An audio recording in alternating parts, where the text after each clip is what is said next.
Futile reforms. There has been a renewed talk of administrative reforms by the government, particularly focused on overhauling the bureaucracy, an idea that has surfaced time and again since partition. Various governments have tried their hand at reform through commissions, committees, and policy proposals, which can broadly be categorized into eight major attempts over the decades. The first was the Roland Egger report, formulated shortly after partition. At the time, political leadership was weak, and it was the civil bureaucracy that held the state machinery together, playing a crucial role in providing early stability and governance. In 1973, Prime Minister Zulfikar Ali Bhutto introduced a significant reform by removing constitutional protection for civil servants, initiating the All Pakistan Unified Grades (APUG) over system, and attempting to bring services like the District Management Group (DMG) over, police, and foreign service to a similar level in terms of hierarchy and privileges. During General Ziaul Huq's era, no formal reforms were introduced, but he involved the military deeply in governance and gave increased power to district administration.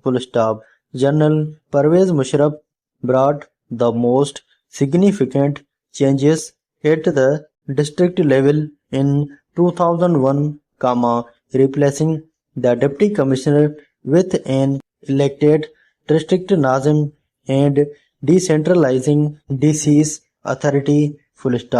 While these changes disrupted the unified command at the district level, federal level bureaucracy remained largely untouched.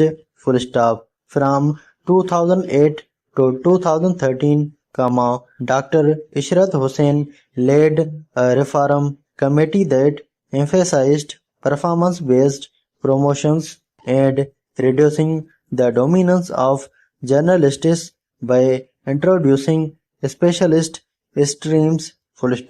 However, these reforms largely remained unimplemented.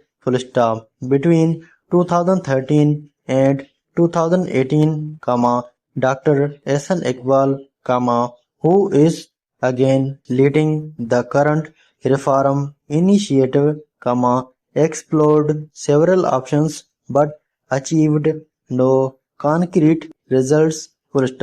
During the PTI government (2018 to 2022) over, Dr. Hussain was brought back and proposed a national executive service, job tenure protection, performance-based advancement, special pay scales, and digital governance tools like the Citizens Portal.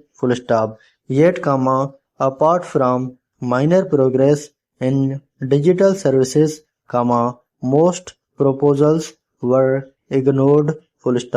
Now, the reform cycle has restarted, again under Dr. Iqbal. The National Executive Service is back on the table, along with ideas like cluster-based CSS recruitment, automation and project management, revised training content, inclusion of Urdu in the CSS exam, comma, and performance-based promotions, full stop. However, comma, the National Executive Service model, which includes literal recruitment and mid-career exams, raises concerns, full stop.